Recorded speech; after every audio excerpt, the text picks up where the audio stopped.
Hi, I'm John Stevenson. We're going to be looking at 2 Samuel chapters 15 through 19, a rather long section that tell the story of David the fugitive. As our story opens, David is having to flee from Jerusalem because his son Absalom has fomented a revolt against him. And what we're seeing is those who take the side of the king and also those who go against the king. Chapter 15, verse 19, then the king said to Ittai, the Gittite, why will you also go with us? Return and remain with the king, for you are a foreigner and also an exile. Return to your own place. Here Gittite, this Gittite fellow Ittai is saying, hey, where David goes, I'm going to go. And David says, look, you only came yesterday. Shall I today make you a wanderer with us while I go where I will? Return and take back your brothers. Mercy and truth be with you. You don't have a part in this fight.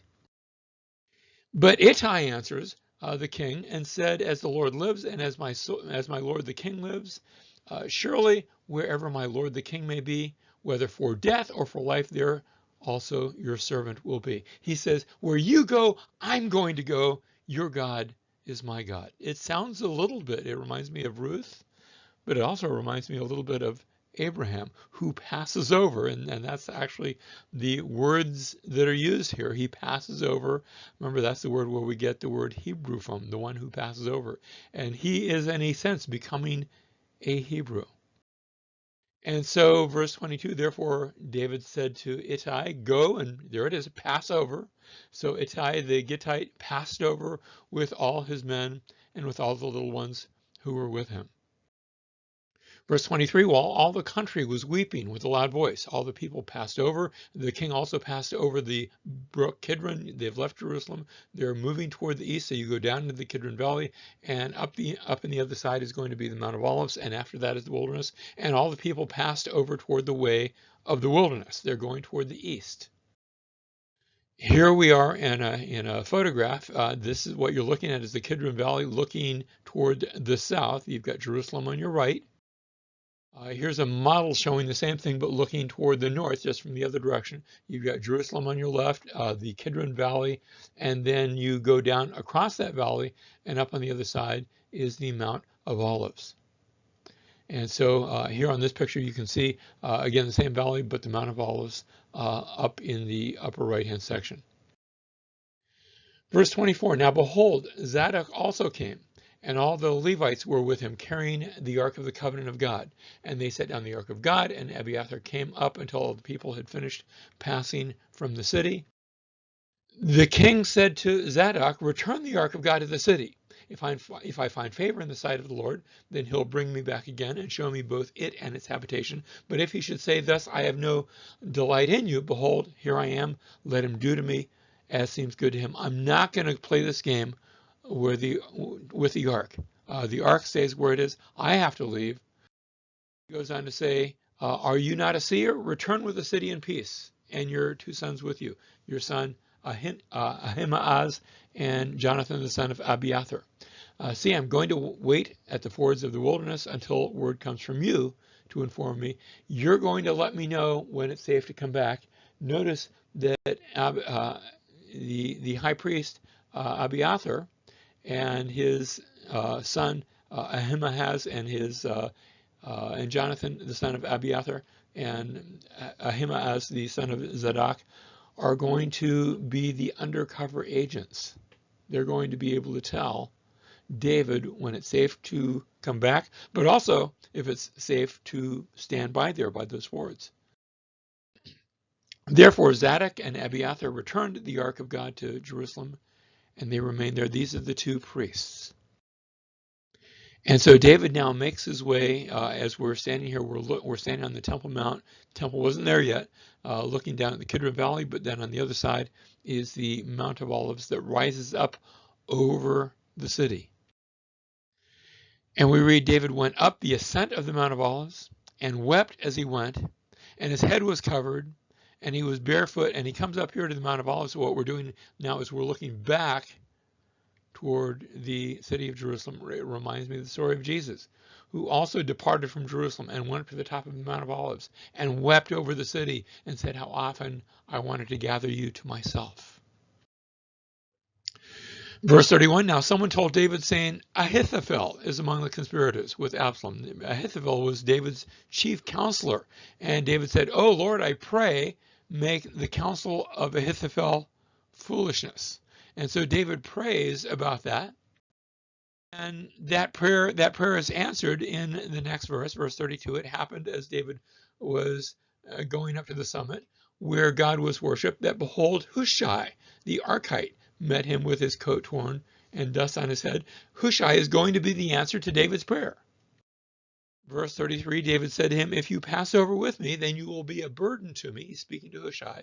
But if you return to the city and say to Absalom, I will be your servant, O king, as I have been your father's servant in time past, so I'll be your servant, then you can thwart the counsel of Ahithophel for me. Hushai is being sent back as a undercover agent, a double agent.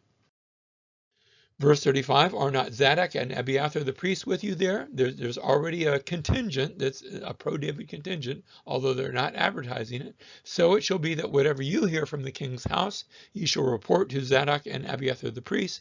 Behold, their two sons are with them there, Ahimaaz, Zadok's son, and Jonathan, Abiathar's son, and by them you shall send everything that you hear. So there's going to be communication channels. Verse 37, so Hushai, David's friend, came into the city, and now Absalom also came into Jerusalem. Now, what we've been saying here are the friends, but also we're going to start seeing some of the enemies. For David, you have Joab, he's David's chief of staff. You have Ittai, who is recently come, but he's going to stay with David. You have Zadok and Abiathar and the ark, which are going to remain in Jerusalem, but they are for David. You have Ahimaaz and Jonathan, the sons of Zadok and Abiathar, respectively. They're going to be the communication channel. Against David, you have Abiathar. He is David's chief counselor. You have Hushai, who will be another counselor, but he's secretly on David's side. And now, when David had passed a little beyond the summit, we're going to see something else take place. We're going to see Ziba. Now, when David had passed a little beyond the summit, behold, Ziba, the servant of Mephibosheth. Ziba and Mephibosheth had been introduced earlier in 2 Samuel.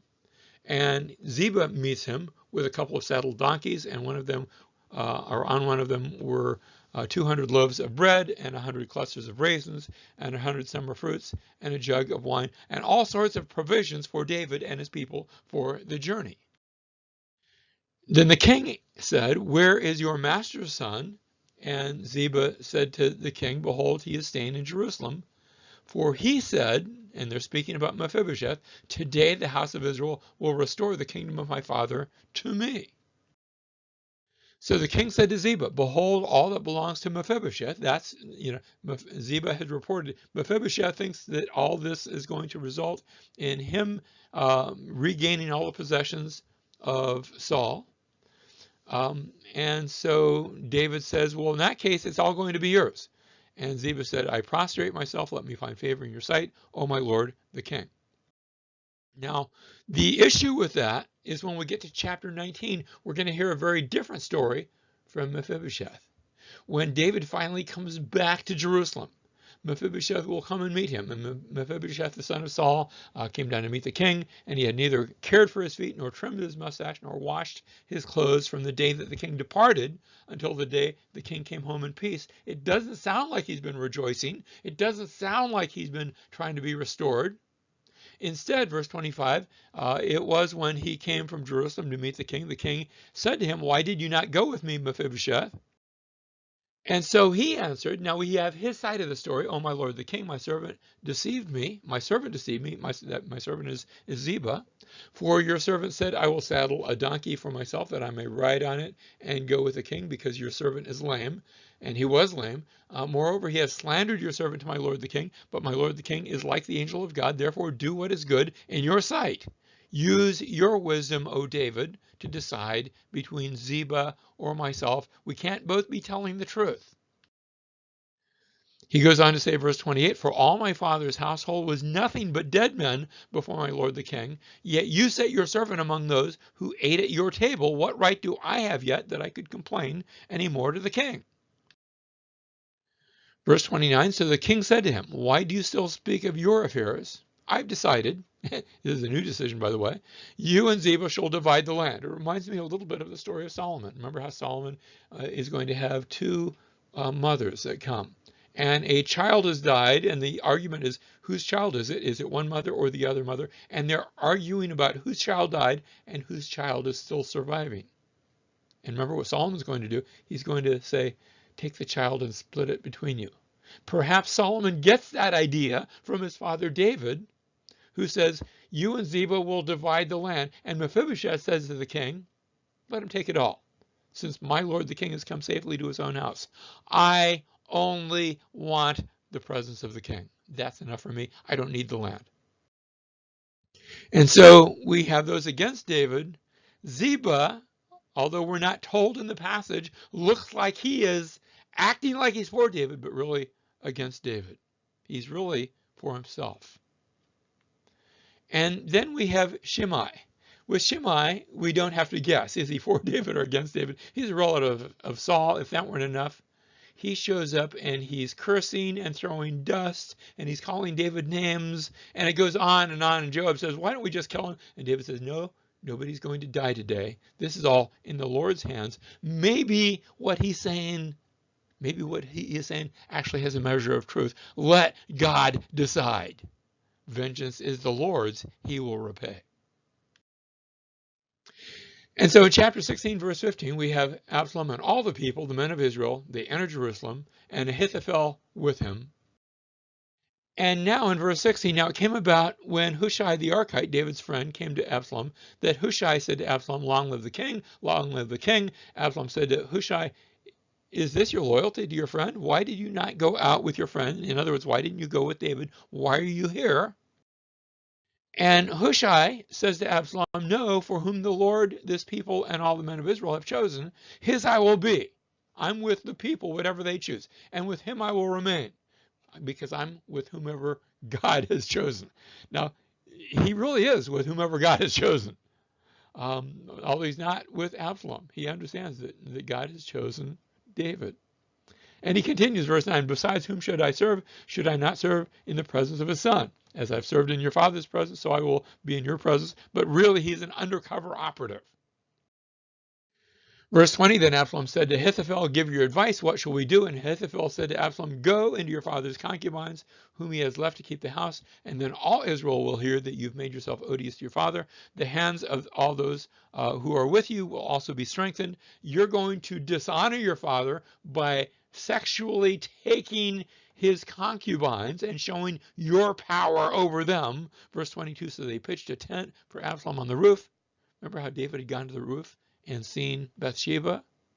Absalom goes to the roof and sees his father's concubines. He knows them in the biblical sense. And Absalom went into his father's concubines in the sight of all Israel. This is a great dishonor. Verse 23, the advice of Ahithophel, which he gave in those days, was as if one inquired of the word of God. That's not saying it was necessarily godly. It's saying that it was wise. So was all the advice of Ahithophel regarded by both David and Absalom. And so you have Ahithophel, but now we're going to have another counselor. We'll have Hushai. And as the story develops, Ahithophel now proposes that Absalom, now that he has dishonored his father's concubines, that he now immediately pursue David before David has the time to regroup, hunt him down, catch him fast before he has time to get away, before he has time to regroup, catch him now. And it's good advice. And now Absalom turns to Hushai and says, what do you plan? And Hushai's plan, his advice, is that you wait and consolidate your forces and attack David when he comes out of hiding, because David's really good at hiding. Remember how he hid from Saul in the cave and was always ready to sneak up on Saul, either into his camp or behind Saul when he was in the cave? You don't want that to happen. And so he says, wait and make sure you have all of Israel on your side. And Hushai is saying this not to help Absalom, but really to help David. And what does Absalom do? He listens to Hushai's plan. Verse 14, then Absalom and all the men of Israel said, the counsel of Hushai the Archite is better than the counsel of Ahithophel.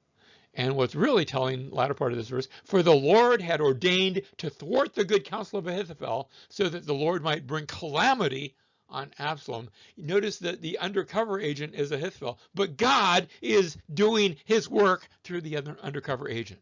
God is in the picture. He's working this out. Verse 15, chapter 17, verse 15, then Hushai said to Zadok and to Abiathar the priest, this is what Ahithophel counseled Absalom and the elders of Israel, and this is what I've counseled. He's giving his report. Now therefore send quickly and tell David, saying, do not spend the night at the fords of the wilderness, but by all means cross over, or else the king and all the people who are with him will be destroyed. And so David is given his intelligence report, and David's going to act upon it. Verse 17, now Jonathan and Ahimaaz were staying at En Rogel, and a maidservant would go and tell them. You see, there's another plank in this information line that's getting information from Hushai all the way down to David. And this maidservant would go and tell them, and they would go and tell King David, for they could not be seen entering the city because somebody might see it and report. However, a lad did see them, verse 18, and told Absalom. So the two of them departed quickly and came to a house of a man in Bahurim who had a well in his courtyard, and they went down into it. The undercover agents have to hide. Verse 19, and the woman took a covering and spread it over the well. Now, the well probably didn't have a nice lip like here is in the picture. A well in that day might just be a hole in the ground. And in this case, that very well might have been the case, and spread it over the well's mouth and scattered grain on it so that nothing was known. Nobody could tell there was a well there. And then verse 20, then Absalom's servants came to the woman at the house and said, where are Ahimaaz and Jonathan? And the woman said to them, oh, you've just missed them. They have crossed the brook of water. And when they searched and could not find him, they returned to Jerusalem. So two spies, reminds me a little bit of the two spies that had come into Canaan under Joshua, who were hidden by a woman, by Rahab. And here again, this unnamed woman is hiding the spies, and it's all happening again. And David is playing the part of Joshua, and Absalom is playing the part of the Canaanites. Verse 21, it came about after they had departed that they came up out of the well and went and told King David, and they said to David, arise and cross over the waters quickly, for thus Ahithophel has counseled against you. And again, there's a crossing of the Jordan. Verse 22, then David and all the people who were with him arose and crossed the Jordan, and by dawn not even one remained who had not crossed the Jordan. And David has made his escape. Verse 23, now when Ahithophel saw that his counsel was not followed, he saddled his donkey and arose and went to his home, to his city, and set his house in order and strangled himself, and thus died and was buried in the grave of his father. Does that remind you of anybody else in the Bible? It reminds me of Judas Iscariot, who goes after betraying Jesus and hangs himself, forming the pattern of Ahithophel, the traitor. Verse 24, then David came to Mahanaim, and Absalom crossed the Jordan, he and all the men that were with him. Then David numbered the people who were with him and set over them commanders of thousands and commanders of hundreds. And David set the people out, 1/3 under the command of Joab, 1/3 under the command of Abishai, faithful Abishai, the younger brother of Joab, the son of Zeruiah, Joab's brother, and 1/3 under the command of Ittai, the Gittite. He does prove himself useful. And the king said to the people, I myself will surely go out with you. But the people said, verse 3, the people said, you should not go out, for if we indeed flee, they will not care about us, even if half of us die, but they will not care about us. But you're worth 10,000 of us, not as a fighter, but you're the one we're fighting for. If you die, the whole cause is lost. Notice, David can only win by staying alive. What a contrast with the greater son of David. Jesus could only win by dying, and he did die for us. And so they say, it's better now that you be ready to help us from the city. Well, verse 4, then the kings said to them, whatever seems best to you, I will do. So the king stood beside the gate, and all the people went out by hundreds and thousands, and they go out to war.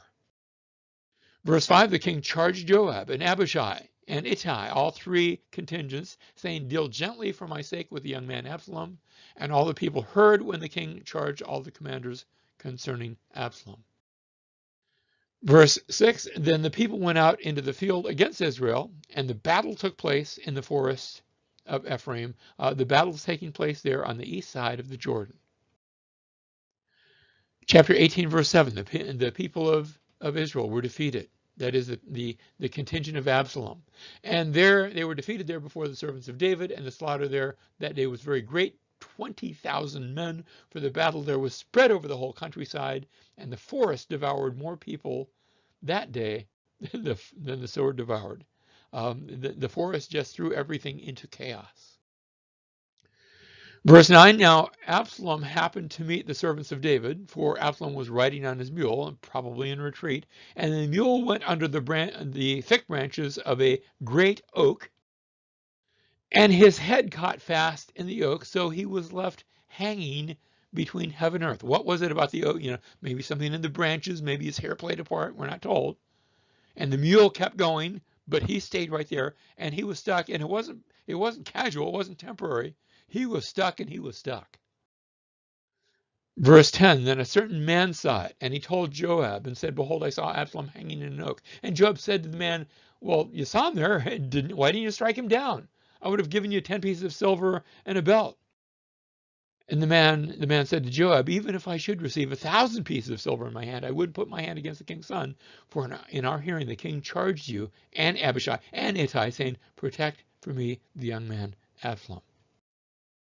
Well, Joab then is going to take the matter in his own hand. And Joab said, I will not waste time here with you.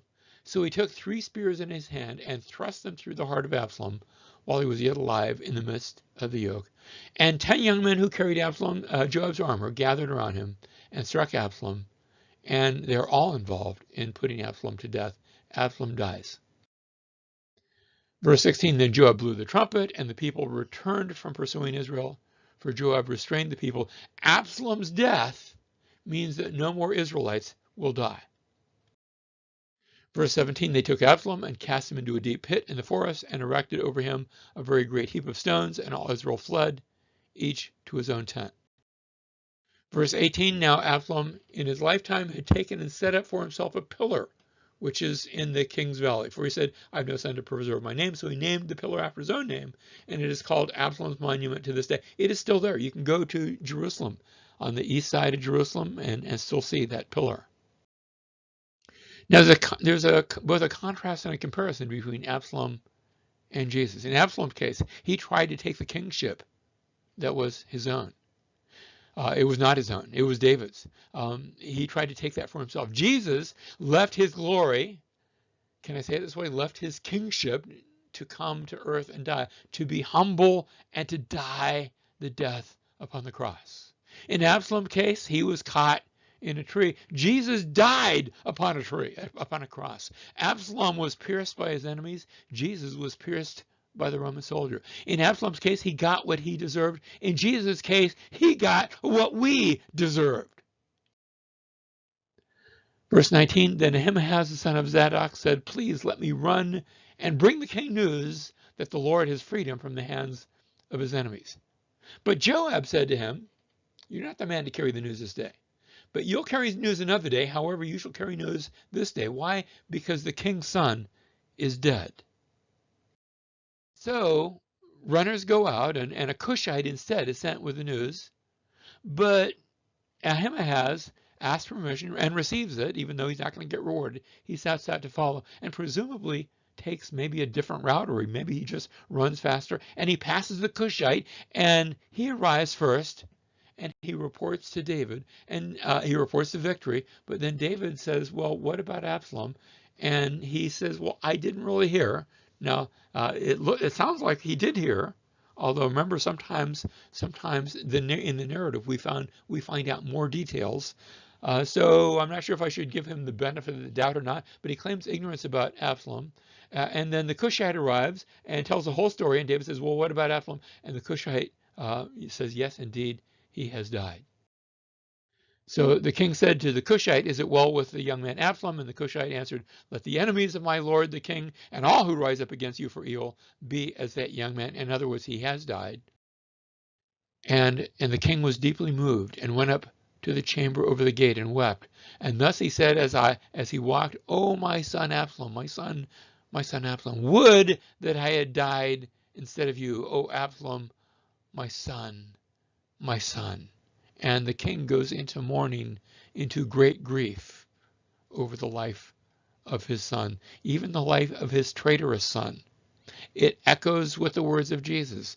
Jerusalem, Jerusalem, even traitorous Jerusalem, how often I would have gathered you to myself, O Jerusalem.